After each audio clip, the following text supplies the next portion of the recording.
March 2021. A single container ship gets stuck in the Suez Canal. Within hours, 400 ships are trapped. 12% of global trade freezes. $300 billion in cargo just sits there. The world watches helplessly for 6 days.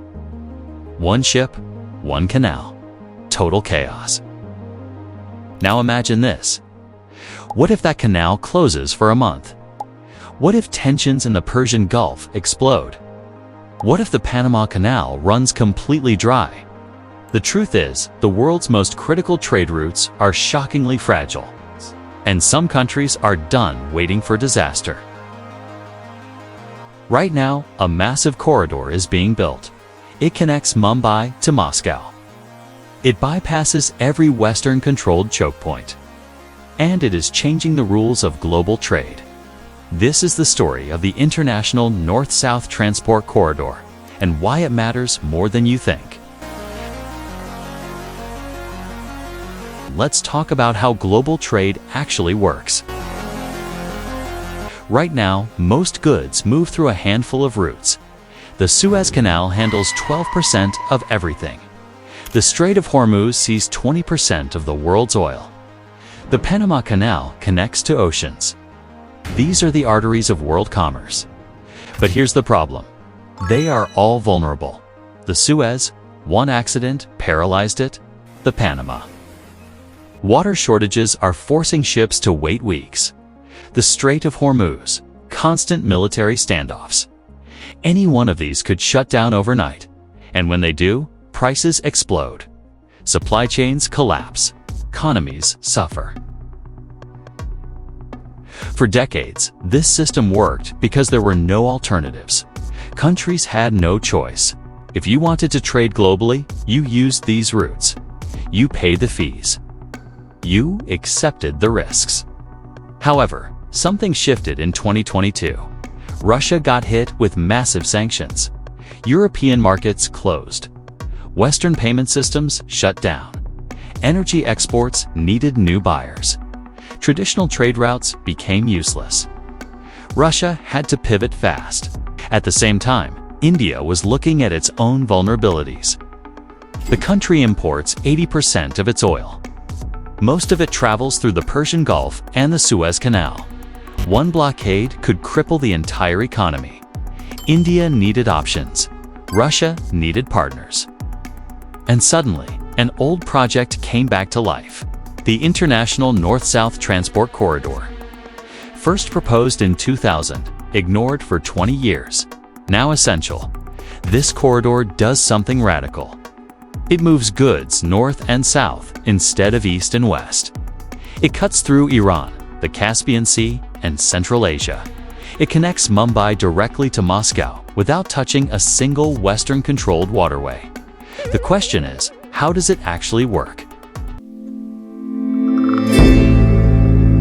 The corridor is not just one path. It is 3 interconnected routes working together.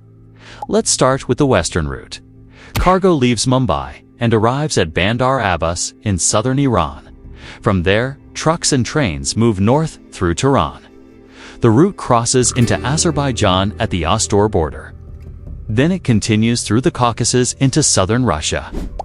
This route is the most developed. Infrastructure already exists. Rail lines are functional. Ports handle cargo daily. Then there's the central route. Same starting point. Bandar Abbas. But instead of going through Azerbaijan, cargo crosses the Caspian Sea by ship. It lands at Russian or Kazakh ports. From there, trains carry it deeper into Russia or Central Asia. Why build 2 routes? Simple. Options. If one gets congested, cargo shifts to the other. If weather disrupts the Caspian crossing, trucks use the land route. Flexibility is built into the system. Now, here's where it gets interesting. There's a third route that most people do not talk about. The Chennai-Vladivostok Maritime Corridor. This is not part of the original INSTC design, but it complements everything. Ships leave Chennai on India's eastern coast. They travel through the Bay of Bengal, past Southeast Asia, and into the Pacific. Final destination, Vladivostok, in Russia's Far East. This route serves a different purpose. It connects India's manufacturing hubs directly to Russia's Asian ports. It bypasses the Suez Canal entirely, and it opens trade with Russia's Pacific region, which has been ignored for decades.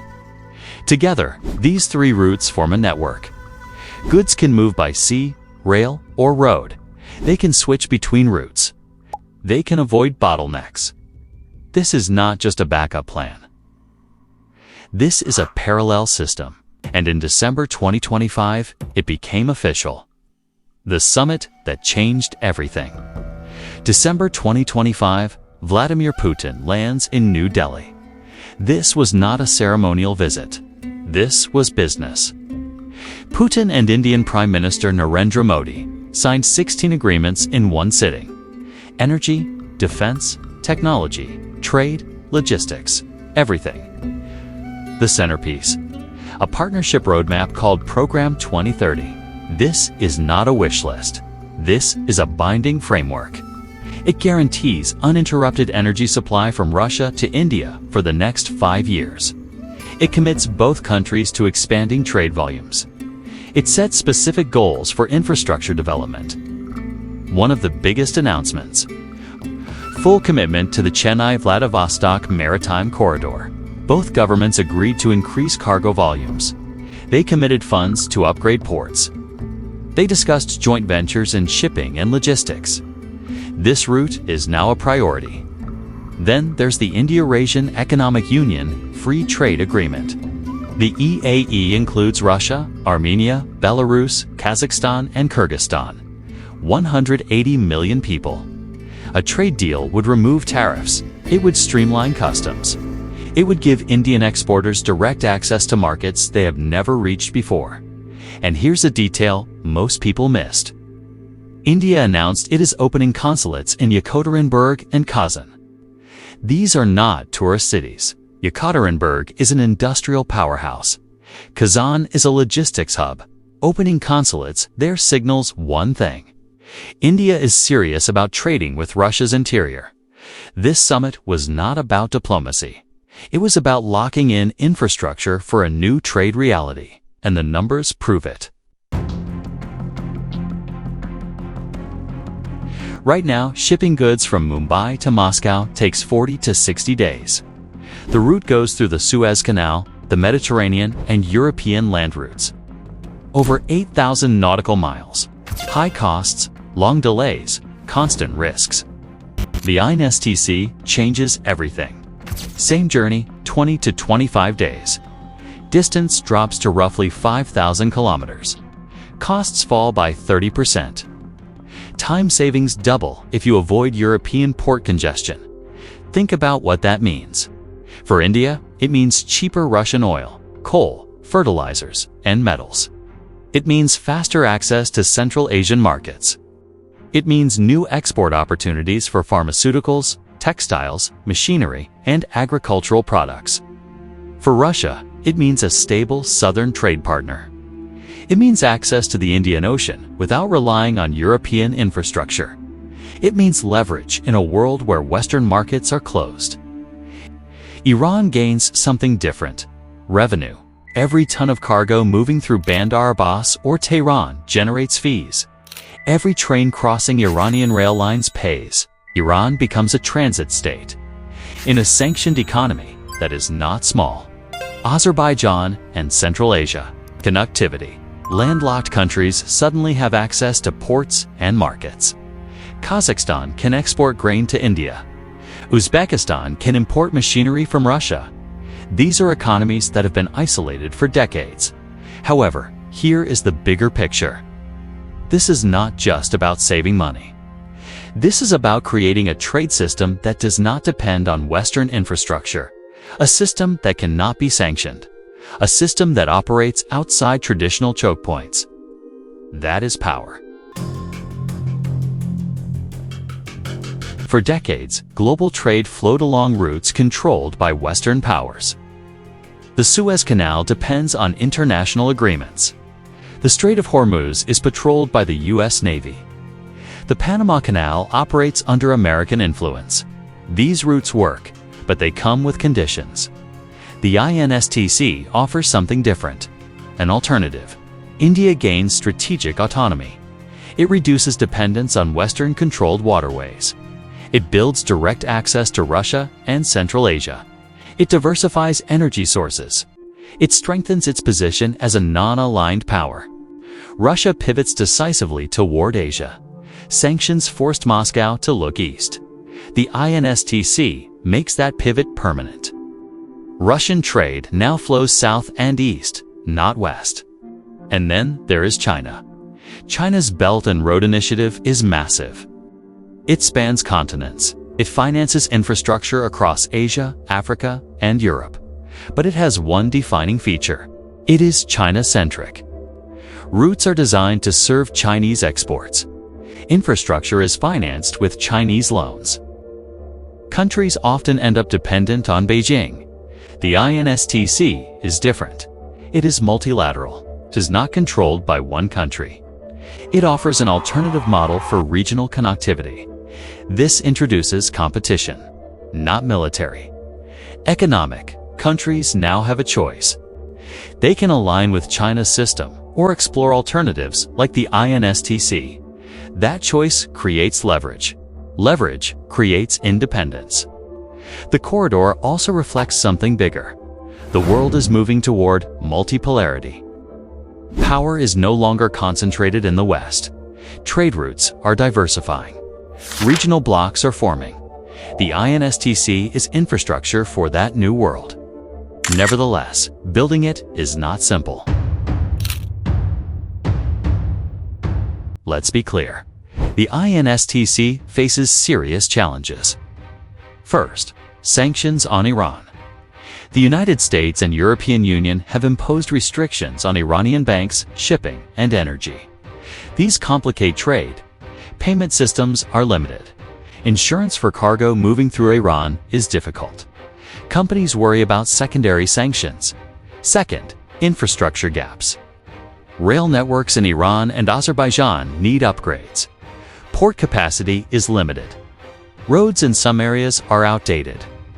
Investment is needed, but funding is not always guaranteed. Third, the Caspian Sea. Winter weather disrupts shipping. Ice closes ports. Storms delay cargo. The sea is shallow in places, limiting ship size. These are solvable problems, but they add complexity. Fourth, customs harmonization. Each country has different procedures. Paperwork varies. Delays at borders eat into the time savings the corridor promises. Streamlining this requires political will and bureaucratic coordination across multiple governments. Fifth, long-term commitment. The INSTC depends on stable relationships between India, Russia, Iran, and others. Geopolitical tensions could disrupt that. Sanctions could tighten. Domestic politics could shift. These challenges are real. They will slow progress. They will test resolve. However, none of them are fatal. The question is not whether the corridor will face obstacles. The question is whether the countries involved are committed enough to overcome them. And right now, the answer appears to be yes. Trade routes have always shaped power. The Silk Road made cities wealthy. The spice trade built empires. Control of sea lanes decided wars. The Suez Canal redrew borders. The Panama Canal transformed global commerce. The INSTC is following that same pattern. This is not just infrastructure. This is a signal. A signal that the old system is being challenged. A signal that alternative pathways are emerging. A signal that countries outside the Western sphere are building their own networks. Will the INSTC replace the Suez Canal? No. Will it eliminate traditional routes? No, but it will create options. And options change behavior. India will have more leverage in energy negotiations. Russia will have more access to Asian markets. Iran will have more relevance in regional trade. Central Asia will have more connectivity. The world is not returning to a unipolar order. The INSTC is proof. It is infrastructure for a multipolar age. And here's the truth about infrastructure. It outlasts governments. It outlasts conflicts. It shapes economies for generations. The India-Russia corridor is not just about moving cargo faster or cheaper. It is about who controls the arteries of global trade in the 21st century. That question is being answered right now. Not in conference rooms, on railways, on seaports, on roads cutting through mountains and deserts. The new Silk Road is not being talked about. It is being built. And the world is about to feel its impact. If this video changed how you see global trade, hit that like button. Subscribe to FactoPiaX for more deep dives into the geopolitical shifts reshaping our world. We cover the stories that explain why the world works the way it does. What do you think? Will the INSTC succeed? Or will the challenges prove too great? Drop a comment. Let's discuss. And if you want to go deeper, check out our video on China's initiative. It is the perfect companion to this story. Thanks for watching. See you in the next one.